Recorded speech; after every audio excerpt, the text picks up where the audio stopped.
It feels like a no-brainer, right? If you see someone in medical distress, you call for help. That did not happen for a man who was violently ill for hours, so ill, in fact, he died. And the people charged with caring for him are now being sued because of it. Floor investigator Chris Ramirez is here. And Chris, you have that video to prove the lack of action. Yeah, that's right, guys. This happened at the Cibola County Jail in Grant. Douglas Edmonston was an inmate there waiting for a trial for a misdemeanor charge. He spent an entire night throwing up blood, begging to be taken to the hospital.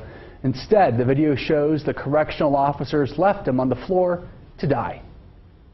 On the night of July 7th, 2016, Douglas Edmonston told guards he was feeling extremely sick. He was vomiting and defecating blood. At one point, he even fell out of his bunk. And according to a lawsuit, he reported his pain at about 10:15 that night. Well, today was the first day attorney Glenn Valdez watched the video of what happened. It made me sick to my stomach.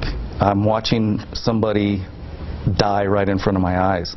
For 7 hours, Edmonston was in agony, lying on the floor, at some points appearing to be unconscious.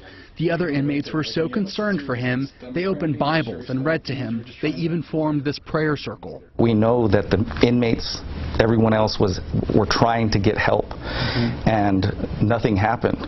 He couldn't call himself. He couldn't get a hold of an ambulance. He couldn't do anything that we take for granted, and so without the guards to call, he's dead.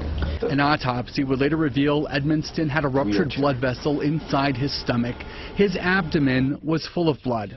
Had jail guards taken him to a doctor when he first complained of his extreme pain, it's believed he would have had an 80% chance of living. And I think that it was a financial decision that they didn't want to pay to transport him to a hospital.